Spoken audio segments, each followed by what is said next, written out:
Dá-me país eima nascer, dá-me país eima crescer, mita parte de sua evolução, dá-me país, dá-me país.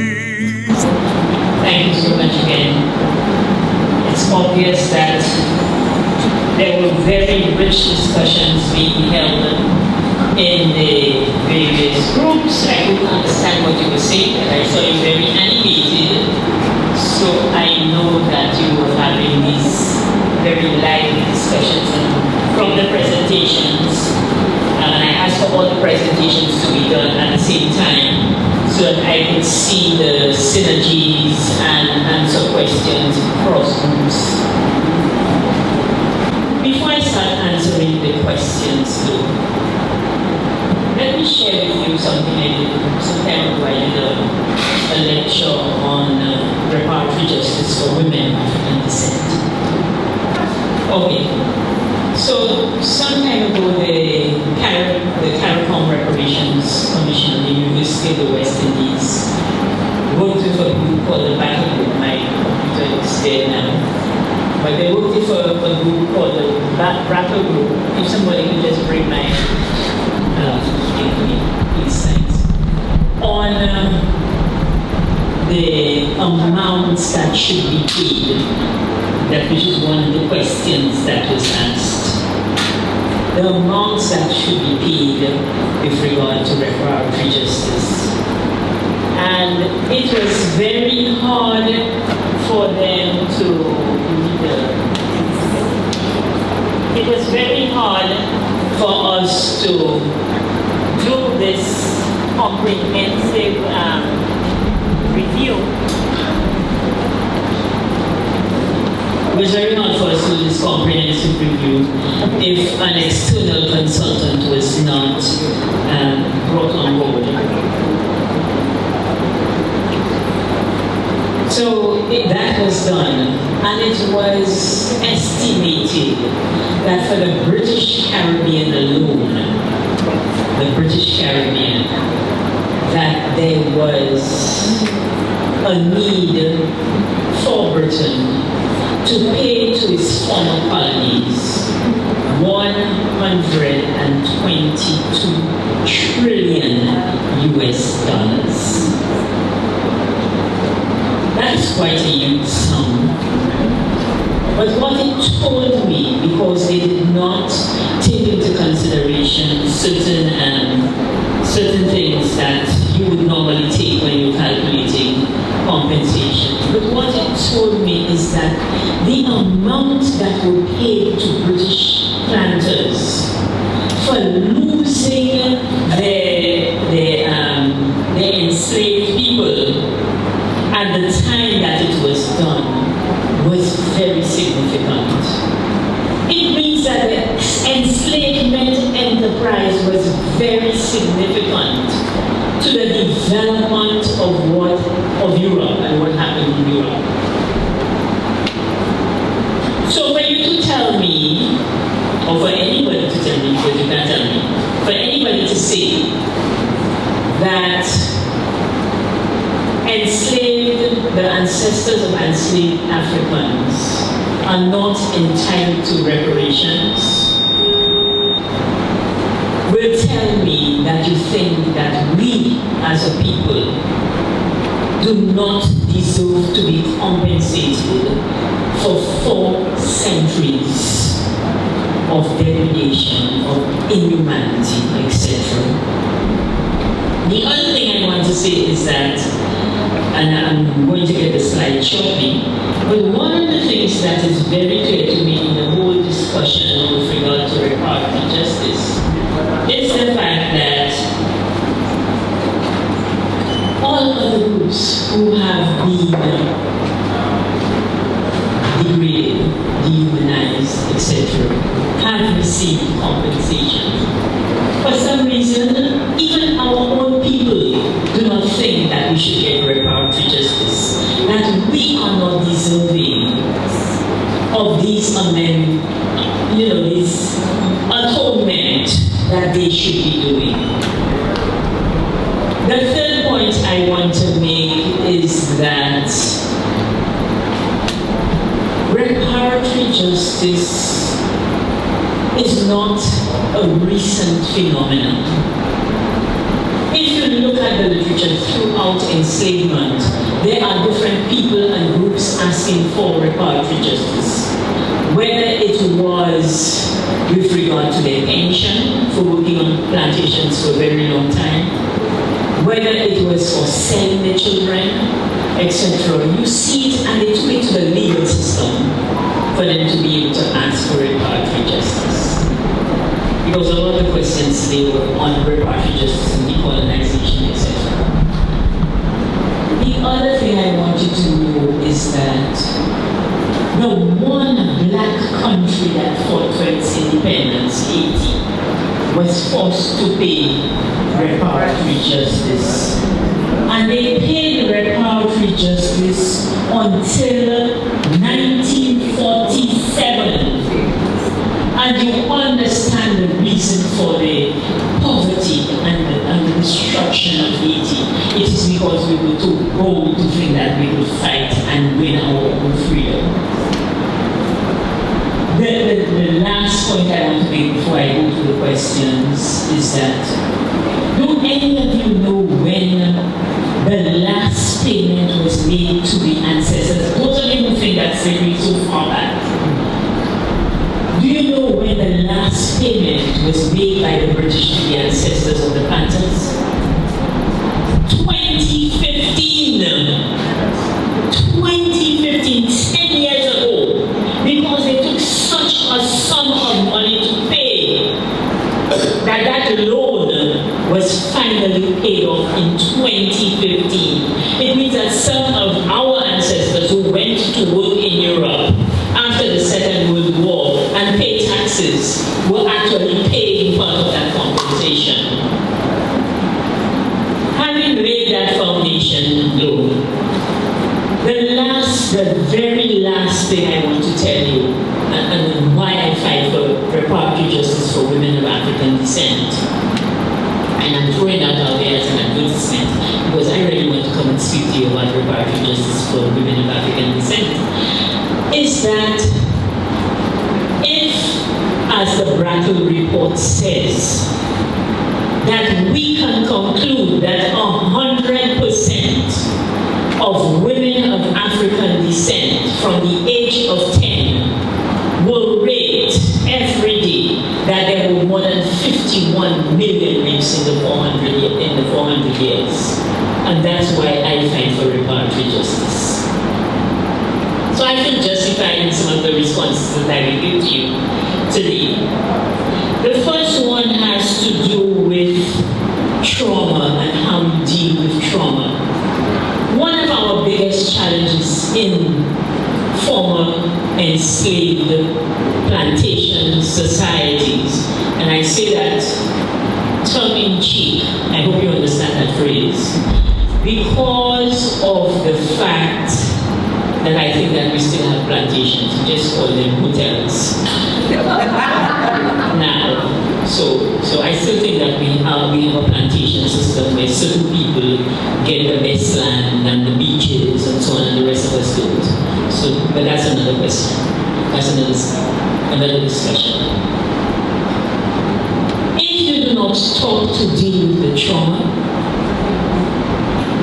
and to deal with the issues that a number of you spoke to this afternoon, whether it is the issues related to identity, or self-hate, or thinking that you are not deserving, or denying that you are of African descent. If you do not stop to deal with the trauma that we have faced, which is now genetic trauma, we will have a big challenge because it will impact how we react to the things that are happening to us today, and some of the challenges that you mentioned with regard to getting resources to continue the work, etc. And will also cloud your judgment with regard to your own capacity to deal with these things. So I think that this year, which is the first year of the new decade, that we should stop and talk about that trauma. I said when I was presenting, we need to speak to the big people issues. And if we don't, then our children will be doing things that we do not understand and why they're doing things. So why are they bleaching themselves to the point of disease and cancer? Why are they doing that? Because for centuries they have been told that the further away you go from being black or African, the better you go. And it was proven because people got access according to the color of their skin. So, if you as a fairer-skinned woman of African descent brought a dark-skinned man home, your parents will tell you, what do you think you're doing? Your children will not have access. Your children, and that is what we learned. That privilege was granted according to that. Why do you think we go and do the plastic surgeries, etc.? Because for centuries we have been told that certain features are the most desirable. You see it in the magazines. So why shouldn't you want to be desirable? So our young women are killing themselves with injections for them to be able to get that level of acceptability. So for a long time, you know that black women were not considered the most beautiful. No matter how we said it in the 1970s that black is beautiful, we never really believed it. You know? And that is a challenge. It means that we have to deal with the trauma as individuals and as collectives. As people of African descent, we have always been a collective. We believe in the collective, not just the individual. And the collective has helped us to survive in many ways, and we can deal with that. Because people spoke to the issue of finance.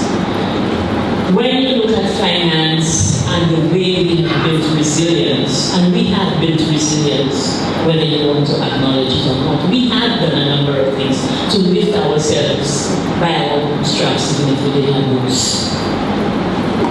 So, our parents, our communities got together and started these cooperatives you spoke to. So you understand what you have to do. In St. Lucia, where I'm from, there's something called a susu. You must have a version of it here, where we pool our money together to buy land. That was the only way we would have been able to afford to buy land. And so we understand that the cooperative movement in the Caribbean is a direct response to the lack of access that we had from traditional banking, insurance, etc. facilities, because they did not bank with us. You know, our money also had a color. And so we had these challenges, and I'm saying that we have built resilient systems in the Caribbean that will help us to survive. We never thought of it as a framework for survival, but that's what it was. So people would put their resources together. People would work their hands together so that you would be able to sell your crops and earn money. So we have these frameworks for us to work with. The other thing that we need to do in dealing with reproductive justice, quite apart from dealing with the trauma and talking about the resilient systems that we have put in place, is for us to learn from each other. that you have asked, the CARICOM Reparatory Justice Movement has asked these questions, and the literature is there. Obviously, we are not sharing it with you. So we have to find a way of sharing that information and bringing it to your attention. I will tell you that I know for sure that the CARICOM Reparations Committee has allowed NGO groups that are not from independent countries to join the CRC. People that don't have a reparatory justice movement, a very active one, can still join the CARICOM Reparatory Justice Movement. I can tell you that because I'm part of that movement. And I can tell you that countries like Bonaire, like St. Martin, have groups within the body. Maybe they don't have a voting right, but you can sit down and listen and make contributions. And I would advise, I know that it has been done before, I was told that they go to CARICOM to ask, but I advise you to follow up on that. I sent a message to them just as I was told that Curaçao would like, the Curaçao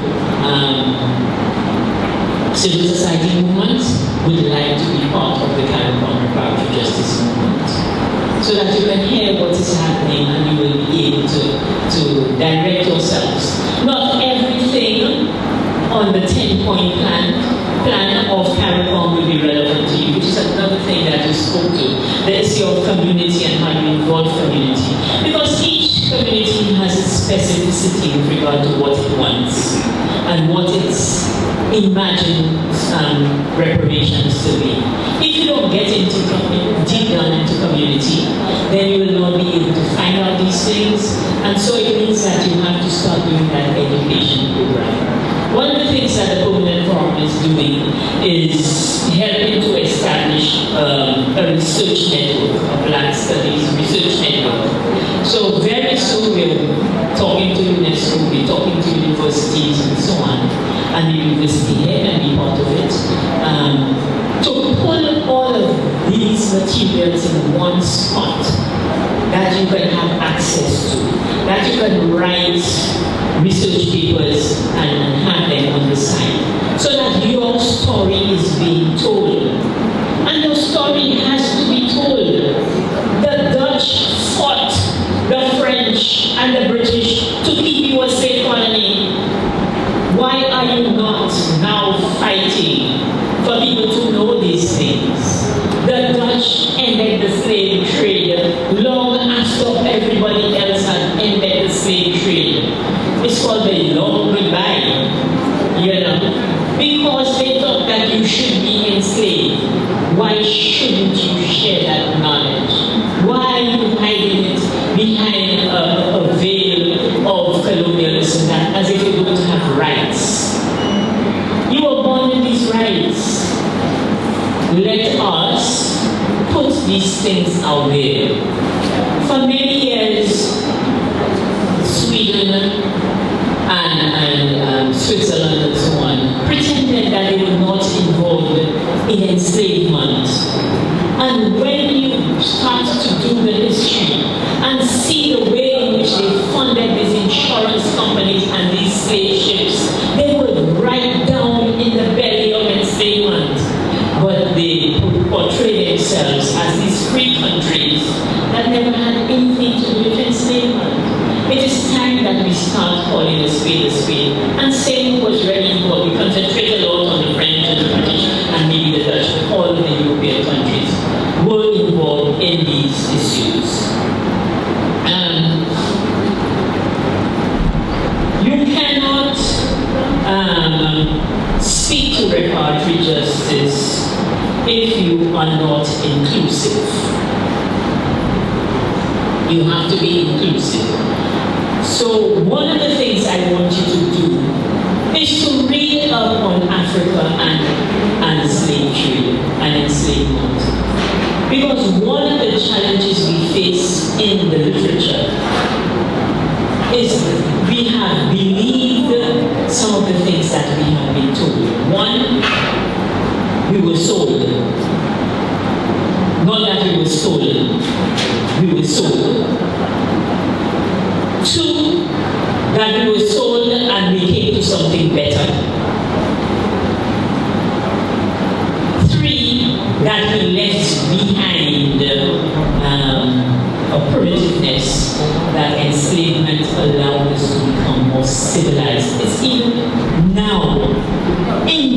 the discussion is on how enslavement benefited black people. That is the discussion now. And it means that, what I told you this morning, that you must continue to fight, and it can't be something sporadic, happening once in a while, and because you get a little bit of pushback, you think that you must stop and say, oh, these people. No, it is us. It is us, it is about us. And we have to continue with the fight and build the resilience, because the things that are coming down in the next few years will be even harder than what we have faced. So how are we going to build that resilience for our people? The role of government was something that I heard a lot about. The government is doing this or the government is not doing that, etc., etc. Who is the government? Who is the government? Exactly. So what are you doing? I was speaking to a gentleman earlier and he told me, but we don't realize that we have agency.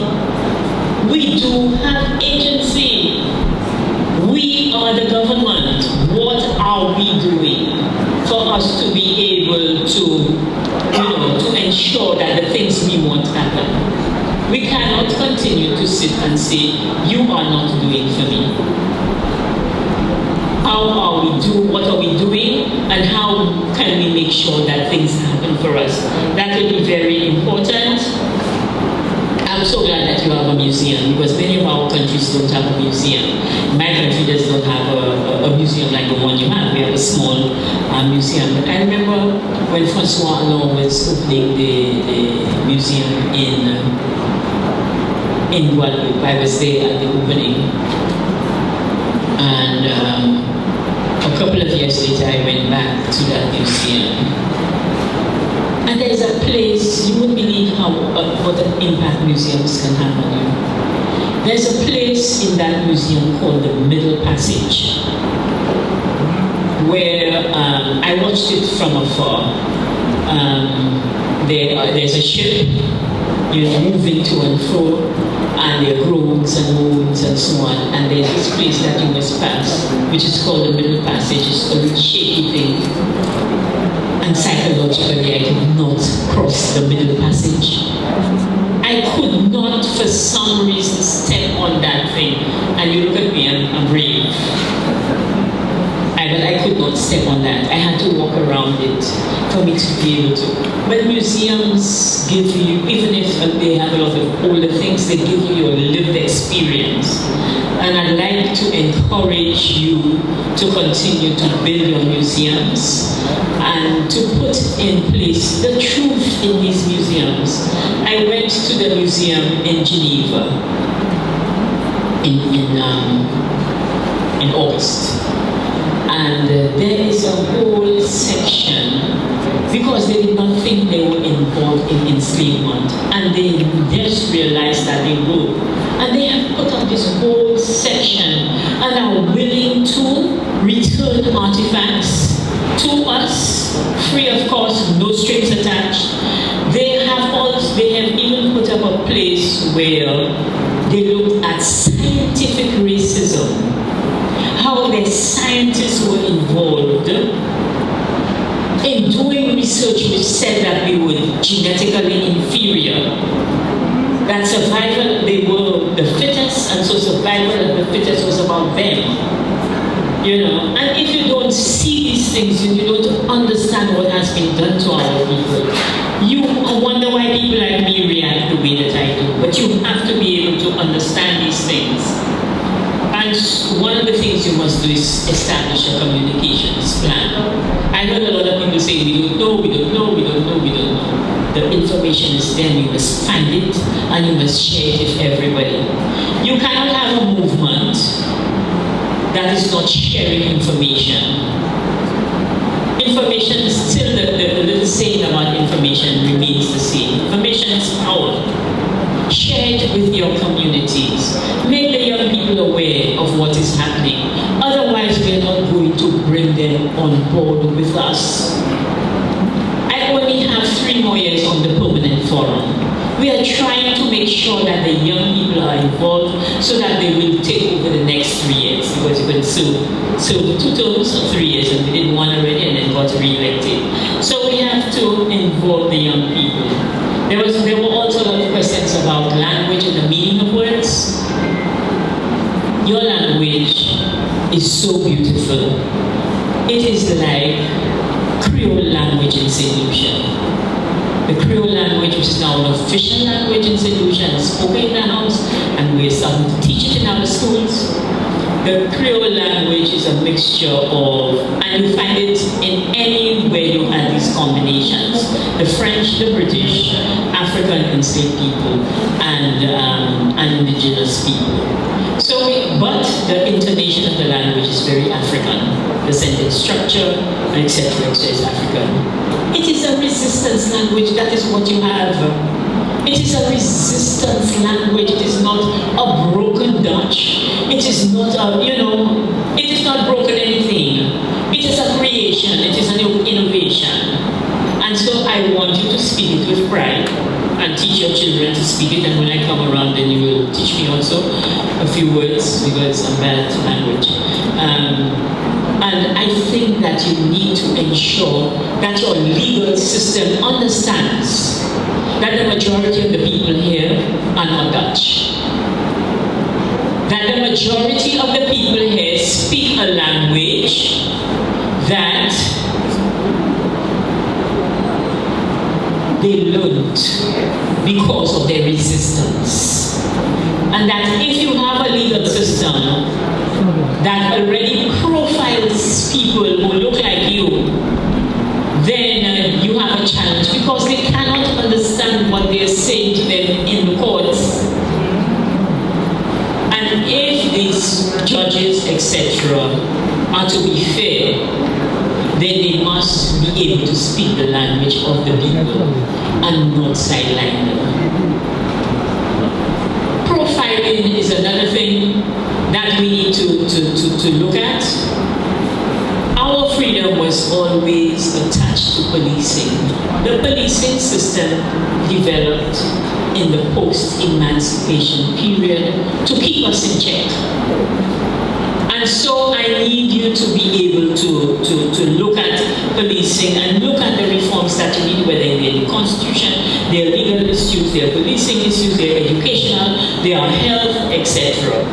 And I think I covered most of the questions.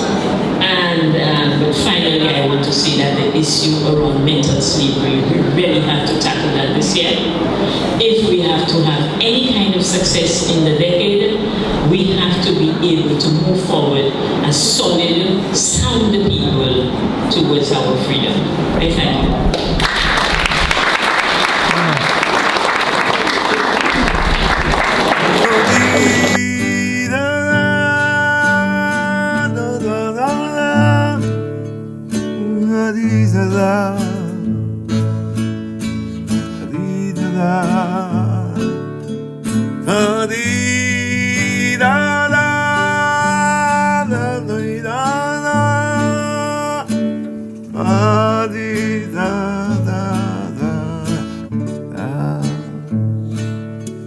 Dami país ei manasser, dami país ei ma crescer, mita parte di su evolution,